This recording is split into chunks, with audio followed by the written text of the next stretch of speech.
ह्या भाज्या निवडण्याचा मला एवढा कंटाळा येतो ना, तुम्हाला काय सांगू. जग एवढं पुढं गेलंय, सायन्सने काय-काय शोध लावले, पण या भाजी निवडण्यावर कोणी अजून सोल्युशन का नाही काढलं काय माहिती. तर नमस्कार मंडळी, स्वागत आहे तुमचं आजच्या एका नवीन ब्लॉगमध्ये. तर ह्या निवडलेल्या भाज्या फ्रिजमध्ये ठेवल्या आणि किचनमध्ये गेले तर माझं लक्ष या चाकूवरती गेलं होतं.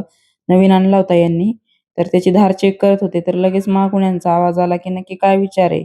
म्हणलं काही नाही. तर नंतर या चाकूने तर माझाच कार्यक्रम करायचा ठरवला. बोट माझं कट होता राहिलं. मग इकडे फटाफट हे पालक कट करून घेतला आणि कुकर लावला. तर आज संध्याकाळच्या जेवणात ना डाळ, पालक, भात आणि भाकरी बनवायची होती. मग लगेच इकडे कुकर लावून झाल्यावर भाकरी बनवायला घेतल्या. आज बऱ्याच दिवसातून भाकरी बनवत होते. पण छान झाल्या होत्या भाकरी. त्यानंतर इकडे लगेच डाळ पण छान शिजली होती. मग तिला लगेच लसूण, मिरचीची छान अशी खमंग फोडणी देऊन घेतली. आणि शेवटी आमचा रोजचा नियम, घरात एवढा मोठा टीव्ही असताना सुद्धा मोबाईलवरती तारक मेहता बघत-बघत आम्ही जेवण केले. तर हे सुख तर नेक्स्ट लेव्हलचं आहे. सो आम्ही इकडे जेवण करतोय तोपर्यंत तुम्ही घ्या फॉलो करून.